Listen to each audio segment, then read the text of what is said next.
আসসালামু আলাইকুম। প্রিয় দর্শক, অন্য মঞ্চের আলাপচারিতায় আপনাদের সকলকে আমন্ত্রণ জানাচ্ছি। বাংলাদেশের রাষ্ট্রপতি শাহাবুদ্দিন চুপ্পু পদত্যাগ করেছেন। যতদূর জানা যাচ্ছে যে পদত্যাগপত্রে তিনি লিখেছেন স্বাস্থ্যের কারণে তার এই পদত্যাগ। যদিও খবর নানা রকম ভাসছে, এই যে খবরগুলো ভাসছে তার মধ্যে সবথেকে বড় যে খবরটি সেটা হচ্ছে বিএনপি সরকারের প্রবল চাপেই তিনি পদত্যাগ করতে বাধ্য হয়েছেন। কেন বিএনপি সরকার তার উপরে ক্ষুব্ধ? এর একটা সম্ভাব্য কারণ আছে, সেটা হচ্ছে শেখ হাসিনা ভারতে নির্বাসিত বাংলাদেশের প্রধানমন্ত্রী শেখ হাসিনার সঙ্গে তার হঠাৎ নাকি যোগাযোগ হয়েছে। এই বিষয়ে এই খবরটা বাইরে আসার ফলে তার উপরে চাপ সৃষ্টি হয়েছে এবং সেই চাপের জন্যেই নাকি তিনি পদত্যাগ করেছেন। কি ঘটনা? এর বাইরে আরও কোনো ঘটনা থাকতে পারে, কোনো কারণ থাকতে পারে। বিএনপির মনে হতে পারে তাদের নিজেদের পছন্দের কোনো ব্যক্তিকে তারা রাষ্ট্রপতি করতে চান, সেটা খুব স্বাভাবিক, গণতন্ত্রে সেটা হয়ও। কিন্তু আসল কারণটা কি? যদি বিএনপির চাপের ফলে রাষ্ট্রপতি শাহাবুদ্দিন চুপ্পুকে পদত্যাগ করতে বাধ্য হতে হয়, তাহলে কেন সেই চাপ, আমরা আলোচনার মধ্যে আসব। প্রিয় দর্শক, রাজনীতিতে শেষ কথা বলে কিছু নেই, কথাটা বহুবার শোনা। কিন্তু যখন কোনো রাষ্ট্রের সর্বোচ্চ সাংবিধানিক পদ থেকে হঠাৎ করে কেউ বিদায় নেন, তখন সেই শেষ কথার পেছনে শুরু হয় হাজারটা নতুন প্রশ্ন। বাংলাদেশের রাজনীতিতে আবারও এটা এক বিশাল ভূকম্পন। রাষ্ট্রপতি মোহাম্মদ শাহাবুদ্দিন চুপ্পু পদত্যাগ, সরকারিভাবে বলা হচ্ছে স্বাস্থ্যগত কারণ। কিন্তু আসল ঘটনা কি আসলে এতটা সরল, নাকি এর পেছনে লুকিয়ে আছে এক অন্যরকম রাজনৈতিক থ্রিলার? কথাটা এজন্যই বলছি যে তারেক রহমানের সরকার প্রতিষ্ঠার পর রাষ্ট্রপতি শাহাবুদ্দিন চুপ্পু এবং এই সরকারের মধ্যে খুব ভালো একটা সম্পর্ক দেখা গিয়েছিল। যে রাষ্ট্রপতি মোহাম্মদ ইউনূসের আমলে তার বঙ্গভবন থেকে তিনি বেরোননি, সেই রাষ্ট্রপতি বেরিয়েছেন, প্রধানমন্ত্রীর সঙ্গে তিনি ঈদের নামাজ পড়েছেন, বিভিন্ন সরকারি প্রোগ্রামে অংশ নিয়েছেন। এমনকি যিনি মোহাম্মদ ইউনূসের আমলে যাকে রাষ্ট্রপতি ভবন থেকে বের হতে দেখা যেত না, তিনি বিদেশ সফরেও গেছেন স্বাস্থ্যের জন্যে। সেই ভালো একটা সম্পর্ক ছিল। এমন কথাও শোনা যাচ্ছিল যে বিএনপি শাহাবুদ্দিন চুপ্পুকে তার যে রাষ্ট্রপতির পদের যে বাকি সময়টা তাকে রেখে দেবে। তাহলে হঠাৎ এমন কি হলো যার জন্যে এত ঝটিতি রাষ্ট্রপতিকে পদত্যাগে করতে হলো? আজকের ভিডিওতে আমরা এই রাজনীতির গভীরের খবরগুলো একে একে খুলে দেখব। চোখ রাখুন শেষ পর্যন্ত, কারণ সামনে যা দেখা যাচ্ছে তার আড়ালে অনেক কিছু ঘটছে যেটা সহজে দেখতে পাচ্ছেন না। আমরা আলোচনা করব সেই বিষয়টি নিয়ে। ঘটনাটা ঘটলো একেবারে আচমকা, যদিও গত কদিন ধরে গুঞ্জন চলছিল। অবশেষে সব জল্পনা সত্যি করে রাষ্ট্রপতি চুপ্পু সরে দাঁড়ালেন। কিন্তু সমস্যা হলো, যখনই কোনো রাষ্ট্রে এমন নাটকীয় পরিবর্তন হয়, তখনই বাতাসে গুঞ্জন ভাসে। আর এবার সেই গুঞ্জনের পারদ চড়েছে বহু গুণ। কারণ রাজনৈতিক মহলের অন্দরের খবর বলছে তারেক রহমানের নেতৃত্বাধীন বর্তমান বিএনপি সরকারের তরফ থেকে তৈরি হওয়া প্রচণ্ড রাজনৈতিক ও প্রশাসনিক চাপের মুখেই মূলত এই পদত্যাগপত্র জমা দিতে বাধ্য হয়েছেন রাষ্ট্রপতি। কিন্তু প্রশ্ন হলো, কেন হঠাৎ এতটা মারমুখী হয়ে উঠল সরকার? এমন কি ঘটল যে দেশের একজন সাংবিধানিক প্রধানকে এভাবে মাঝপথে বিদায় নিতে হলো? আমরা আর এখানেই আসল টুইস্ট। গল্পের মারপ্যাঁচ শুরু হয় ঠিক যেখান থেকে সেখান থেকেই।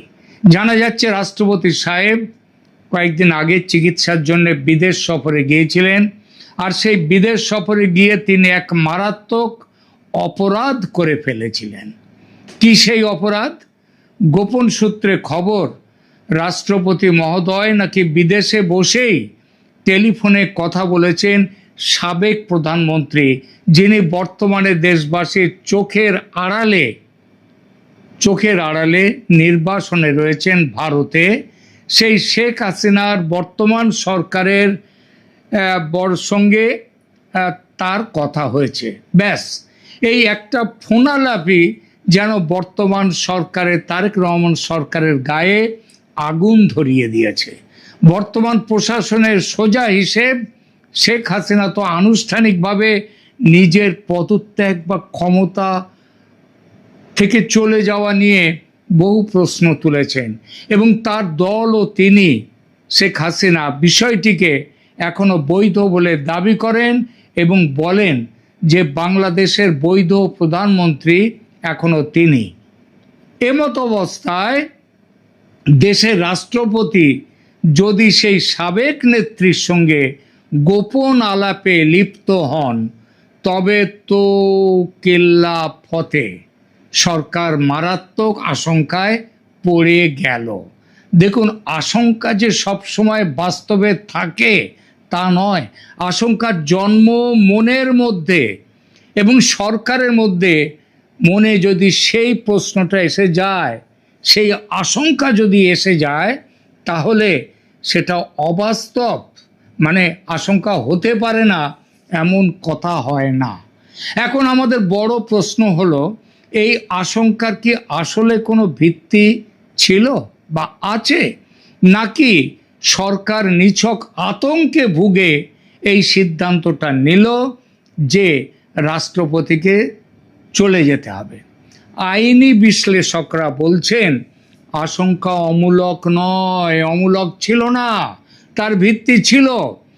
বাংলাদেশের সংবিধান অনুযায়ী রাষ্ট্রপতি প্রজাতন্ত্রের এমন এক অনন্য স্তম্ভ, যার সই ছাড়া বা যার ইশারায় বহু বড় সাংবিধানিক সিদ্ধান্ত তৈরি হতে পারে বা আবার শূন্যতাও তৈরি হতে পারে।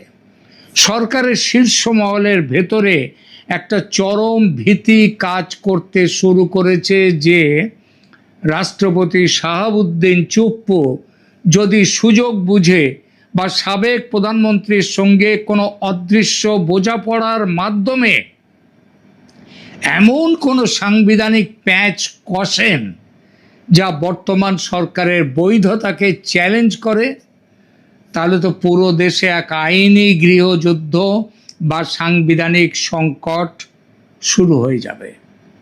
বিশেষত একটি আন্তর্জাতিক সমাজ, শুধু ভারত নয়, ভারতের সঙ্গে পশ্চিমা বিশ্ব এবং আমেরিকারও যোগাযোগ একটা চলছে যে তারেক রহমান সরকারের চীন প্রীতির কারণে তাকে ক্ষমতা থেকে সরিয়ে আবার শেখ হাসিনাকে ক্ষমতায় নিয়ে আসা। এবং এই প্রক্রিয়ার মধ্যে যদি শাহাবুদ্দিন চুপ্পু সায় দিয়ে দেন, যদি শেখ হাসিনা দেশে চলে যাওয়ার পর তিনি যদি বলেন যে শেখ হাসিনাই দেশের প্রধানমন্ত্রী, বৈধ প্রধানমন্ত্রী আছেন, এবং তাতে যদি বাংলাদেশের সেনা যদি তাতে কোনো রকমভাবে মত দেয়, সহমত হয়, তাহলে একটা ভয়ঙ্কর সাংবিধানিক মারপ্যাঁচ শুরু হয়ে যাবে। সংবিধানের মারপ্যাঁচ কেমন মারাত্মক হতে পারে তা তো আপনারা গত 2 বছরে হাড়ে হাড়ে টের পেয়েছেন বাংলাদেশে। তাই বর্তমান সরকার কোনো ঝুঁকি নিতে চায়নি। তারেক রহমানের সরকার পরিষ্কার বুঝেছে রোগ সারাতে হলে গোড়া থেকেই উপড়ে ফেলতে হবে। আর সেই গোড়াটা কে? গোড়াটা রাষ্ট্রপতি। কারণ রাষ্ট্রপতি শেখ হাসিনা ডিসেম্বরের মধ্যে, অনেকে বলছেন অক্টোবরেও তিনি ফিরে আসতে পারেন, এবং যদি তিনি দেশে ফেরেন তাহলে একটা সাংবিধানিক সংকট শেখ হাসিনাকে দিয়ে রাষ্ট্রপতি তৈরি করে ফেলতে পারেনি। আর তার পেছনে যদি বাংলাদেশ সেনার, কারণ বাংলাদেশ সেনা তো নিজের মতে চলে না, তাকে চালায় আন্তর্জাতিক চক্র, বাংলাদেশ সেনা যদি সেই সিদ্ধান্তে রাষ্ট্রপতির তাতে যদি সহমত হয় তাহলে তারেক রহমান সরকারের বিদায় তো কয়েক মিনিটের ব্যাপার। আর এই যে ভাবনাটা, তার মানে রাষ্ট্রপতি রয়েছেন সব কিছুর গোড়ায়, অতএব গোড়াটাকে উপড়ে ফেলতে হবে। আর সেই সুদূর প্রসারী ভাবনা থেকেই রাষ্ট্রপতিকে বিদায় করে দিয়ে সেই সম্ভাব্য সাংবিধানিক রন্ধ্রপথ চিরতরে বন্ধ করে দেয়া হলো রাষ্ট্রপতিকে সরিয়ে। একে মিলিটারির ভাষায় বলে প্রিএমপ্টিভ স্ট্রাইক, বা আক্রমণ আসার আগেই আগাম আক্রমণ।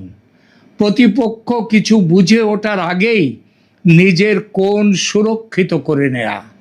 নতুন সরকারের জন্য এই মুহূর্তে স্টেবল বা স্থিতিশীল থাকাটা সবচেয়ে বড় চ্যালেঞ্জ।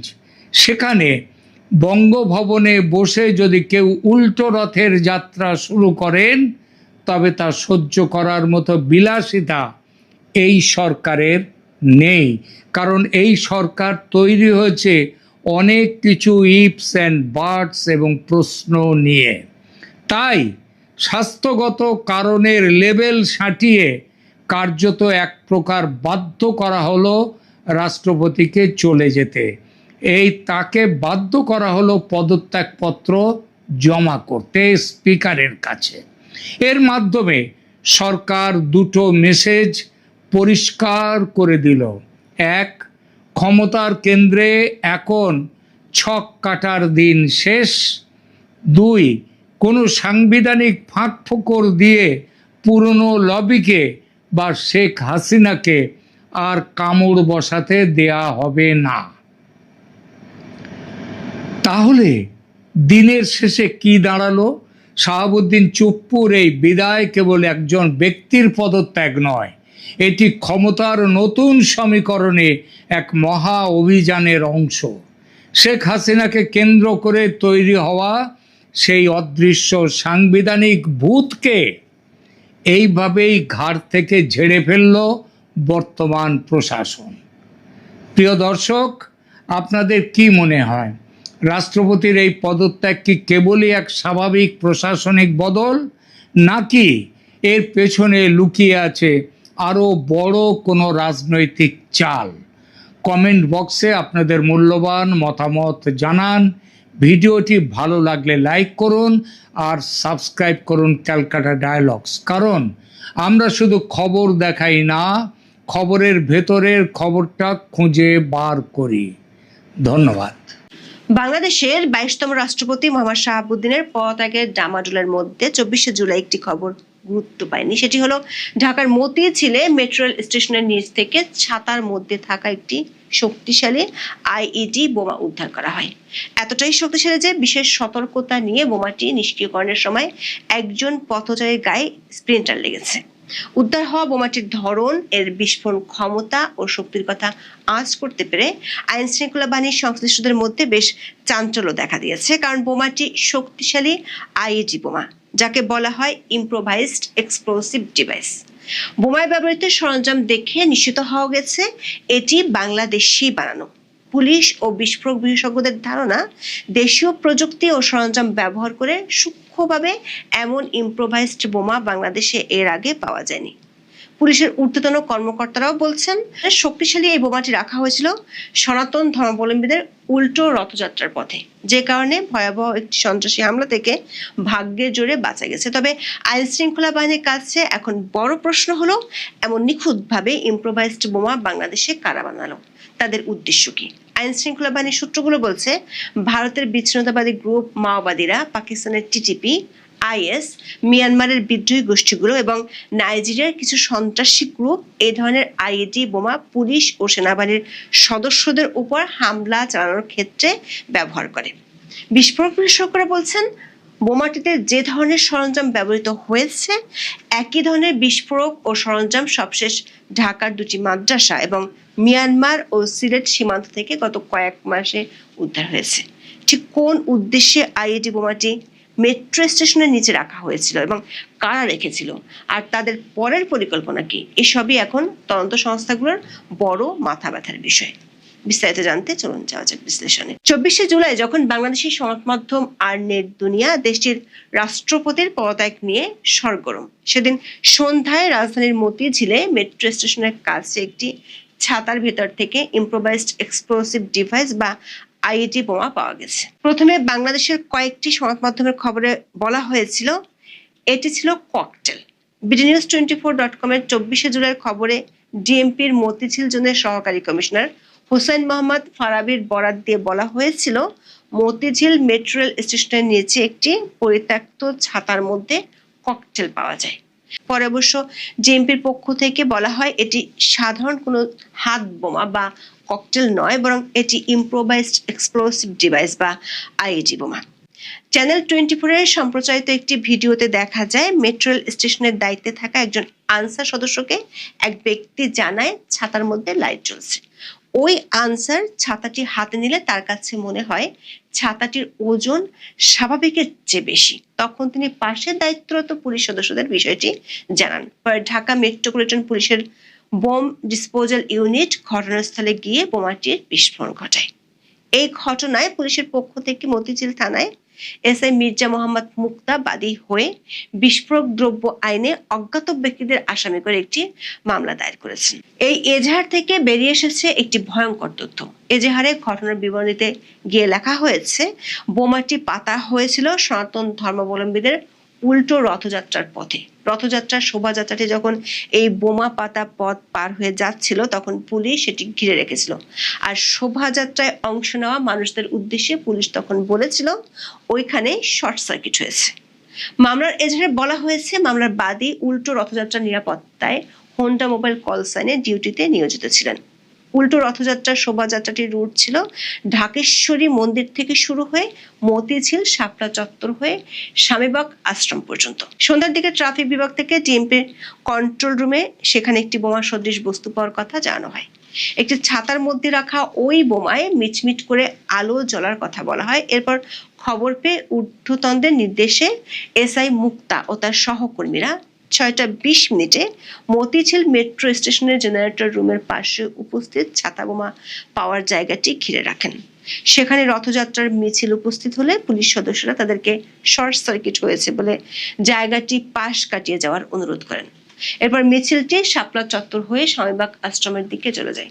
শোভাযাত্রা চলে যাওয়ার পর ডিএমপির বোমা নিষ্ক্রিয়করণ দলের সদস্যরা এসে সেটি নিয়ন্ত্রিত বিস্ফোরণের মাধ্যমে নিষ্ক্রিয় করে বলে মামলায় বলা হয়েছে। পুলিশ সূত্রে জানা গেছে, প্রথমে বুঝতে না পারলেও পরে তারা বুঝতে পারে বোমাটি সাধারণ কোনো বোমা নয়, বরং এটি শক্তিশালী ও নিখুঁতভাবে বানানো একটি ইম্প্রোভাইজড এক্সপ্লোসিভ ডিভাইস বা আইইডি বোমা। ডিএমপির বোমা নিষ্ক্রিয়করণ দলের একজন কর্মকর্তা bdnews24.com কে বলেছেন, ওটা ছিল একটা পাইপ বোমা, যাকে বলা হয় আইইডি বা ইম্প্রোভাইজড এক্সপ্লোসিভ ডিভাইস। এর ভিতরে 13 কেজির মতো সালফার ছিল, আর ছিল প্রচুর তারকাটা ও ধারালো লোহার টুকরো। ব্যাটারি ও সার্কিট জোড়া দিয়ে ডিভাইসটি এমন ভাবে তৈরি করা হয়েছিল যে কেউ ছাতা খোলার জন্য বোতামটি চাপলে এটা বিস্ফোরিত হতো। তখন লোহা লক্করের টুকরোগুলো স্প্লিন্টার হয়ে আশেপাশের লোকজনকে ক্ষত বিক্ষত করত। বোমাটি যে শক্তিশালী ছিল তা বোঝা যায় ডিএমপির কার্যক্রমে। ডিএমপি বোমা ডিসপোজাল ইউনিট এলাকাটি কর্ডন করে বিস্ফোরণ ঘটিয়েছিল। তা সত্ত্বেও সেই নিষ্ক্রিয়করণের সময় একজন পথচারী আহত হয়েছেন। ৬৬ বছর বয়সী মিরাজ আহমেদ নামের ওই ব্যক্তি শিক্ষা মন্ত্রণালয়ের কর্মচারী। তার বাম চোখে স্প্লিন্টার লেগেছে। পুলিশের সূত্রগুলো বলছে ২০০ মিটার বা তার বেশি দূরত্বে স্প্লিন্টার গিয়ে ওই ব্যক্তি আহত হয়েছেন। আইন শৃঙ্খলা বাহিনীর সদস্যরা বলছেন ভয়াবহ এক বিপদ থেকে রক্ষা পাওয়া গেছে, কারণ বোমাটি এমনভাবে ইম্প্রোভাইজড ছিল যাতে যে কেউ ছাতা খোলার বাটনে পুশ করলে বোমাটি বিস্ফোরিত হতো। তখন লোহার টুকরাগুলো স্প্লিন্টারের মতো চারদিকে ছিটকে আশেপাশের মানুষকে গুরুতর আহত বা নিহত করতে পারত। তাছাড়া ছাতার মধ্যে বোমাটি যেখানে ছিল তার কাছেই ছিল মেট্রো স্টেশনের জেনারেটর রুম। এতে আরো বড় রকমের বিপদেরও আশঙ্কা ছিল।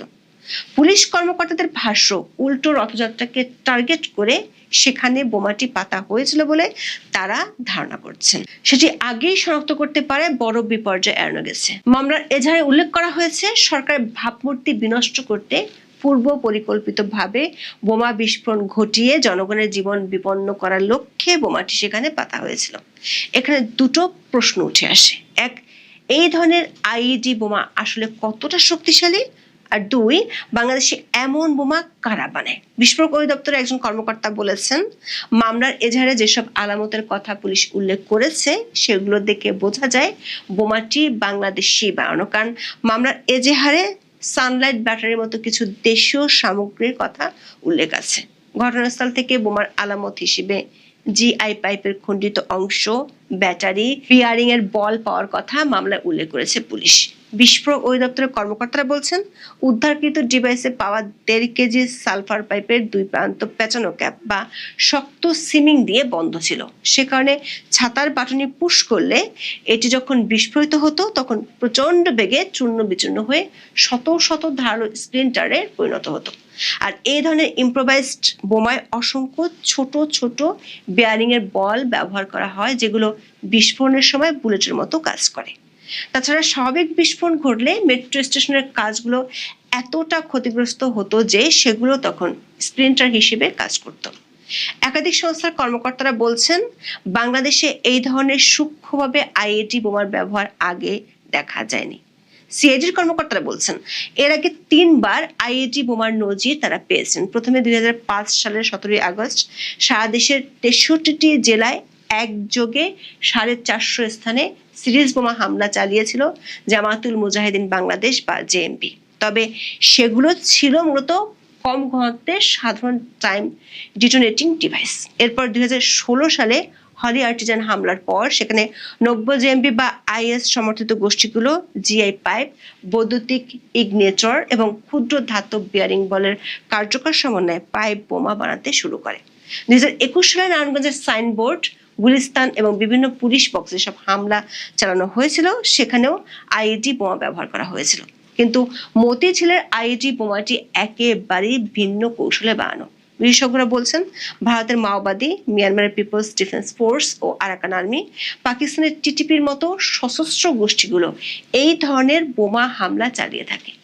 ভারতের নাগাল্যান্ড ও মণিপুরে, পাকিস্তানের পেশোয়ারে এবং নাইজেরিয়াতে গত ১ মাসে আইইডি বোমা হামলা চালিয়েছিল বিচ্ছিন্নতাবাদীরা। বিশেষজ্ঞরা বলছেন, মধ্যপ্রাচ্য, দক্ষিণ এশিয়ার বৈশ্বিক জঙ্গি সংগঠনগুলো সাধারণ মানুষের নজর এড়াতে হর হামেশাই বস্তুর ছদ্মবেশে বোমা ব্যবহার করে। এগুলোকে বলা হয় বডি ট্র্যাপড আইইডি বোমা। জঙ্গিরা ঘরের দৈনন্দিন জিনিসপত্র, প্রেসার কুকার, পানির বোতল, খেলনা, এমনকি ছাতার মতো দেখতে বস্তুর ভিতরে আইইডি তৈরি করে ফেলে রাখে এবং বিস্ফোরণ ঘটায়। কিন্তু প্রশ্ন হলো, বাংলাদেশে দেশীয় প্রযুক্তি ও সরঞ্জাম ব্যবহার করে কারা এই ধরনের বোমা বানালো? সামরিক বাহিনীর একটি সূত্র বলছে, বাংলাদেশের পার্বত্য চট্টগ্রামের বান্দরবান ও রাঙ্গামাটি অঞ্চলে কুকিচিন ন্যাশনাল ফ্রন্ট বা কেএনএফ এবং তাদের সহযোগী জঙ্গি দলগুলো সশস্ত্র বাহিনীর বিপক্ষে প্রেসার প্লেট আইইডি এবং ট্রিপওয়ার আইইডি ব্যবহার করে। মতিঝিলের বোমাটিতে যেসব সরঞ্জাম ব্যবহার করা হয়েছে, একই ধরনের ইম্প্রোভাইজড এক্সপ্লোসিভ ডিভাইস চলতি বছরের এপ্রিলে বান্দরবানের নাইক্ষ্যংছড়ি সীমান্তে বর্ডার গার্ড বাংলাদেশ উদ্ধার করেছিল। আবার গত বছরের ২৬শে ডিসেম্বর ঢাকার দক্ষিণ কেরানীগঞ্জের হাসনাবাদ এলাকায় একটি মাদ্রাসায় বোমা বিস্ফোরণের ঘটনা ঘটেছিল। বোমা বিস্ফোরণের ঘটনার পর সেখানে অভিযান চালিয়ে 400 লিটার তরল রাসায়নিক ও বিপুল পরিমাণ বিস্ফোরক তৈরির সরঞ্জাম উদ্ধার করেছিল পুলিশ। ওই ঘটনায় পুলিশের তদন্তে বেরিয়ে এসেছিল আইএস মতাদর্শী উগ্রপন্থী সংগঠন নব্য জেএমবি সদস্য শেখ আলামিন ছিলেন মাদ্রাসাটির পরিচালক। তার বিরুদ্ধে রাজধানী ঢাকা সহ এর আশেপাশের বিভিন্ন থানায় সন্ত্রাস বিরোধী আইনে অন্তত 7টি মামলা রয়েছে। পুলিশ কর্মকর্তারা বলছেন, কেরানীগঞ্জের ওই মাদ্রাসা থেকে একই ধরনের বোমা তৈরির সরঞ্জাম উদ্ধার করা হয়েছিল। মজার ব্যাপার হলো, কেরানীগঞ্জের বিস্ফোরণের মামলায় গ্রেপ্তার শেখ আলামিন ও অলিউল্লাহর অভিযোগের ভিত্তিতে আন্তর্জাতিক অপরাধ ট্রাইব্যুনালে এক পুলিশ কর্মকর্তার বিচার চলছে। পুলিশের একাধিক সংস্থার কর্মকর্তারা মনে করেন, 24-এর 5ই আগস্ট আওয়ামী লীগ সরকারের পতনের পর বিভিন্ন জঙ্গি সংগঠনের অনেক সদস্য কারাগার থেকে পালিয়ে যান, অনেকে জামিনেও মুক্ত হন। আইন শৃঙ্খলা রক্ষাকারী বাহিনীর কর্মকর্তাদের ধারণা, জামিনে মুক্ত হওয়ার পর নব্য জেএমবির এই দল বোমা ও বিস্ফোরক মজুত করা শুরু করে। কেরানীগঞ্জের বিস্ফোরণের ঘটনায় বিষয়টি প্রকাশ পায়। পরবর্তী সময় আরো 2টি বিস্ফোরণ ও পুলিশের উপর হামলার ঘটনায় এই উগ্র গোষ্ঠীকে নিয়ে নিরাপত্তা উদ্বেগ আরো স্পষ্ট হয়। তাছাড়া বাংলাদেশের জঙ্গিদের একটা গ্রুপ কুকিজনের অধীনে প্রশিক্ষণ নিয়েছিল, কিন্তু 24 আগস্টের পর পুলিশের যে অবস্থা, তাতে জঙ্গিদের নিয়ন্ত্রণ কঠিন হয়ে পড়েছে। জঙ্গিবাদ দমনে আওয়ামী লীগ আমলে পুলিশের 2টি বিশেষায়িত ইউনিট, অ্যান্টি টেরোরিজম ইউনিট বা এটিইউ এবং counter terrorism and transnational crime বা সিটিটিসি ছিল, কিন্তু 24 আগস্টের পর সেগুলো নাম সর্বস্ব সংস্থায় পরিণত হয়েছে। বিএনপি সরকার ক্ষমতায় এসে এই দুটো এক করে একটি প্রতিষ্ঠান করার প্রস্তাব দিয়েছে। এমন পরিস্থিতিতে একেবারে নিখুঁত কায়দায় কিন্তু শক্তিশালী এমন ইম্প্রোভাইজড বোমার যে অশনির সংকেত পাওয়া গেল, তা ঠেকানো যাবে কিভাবে? এখন এ পর্যন্ত।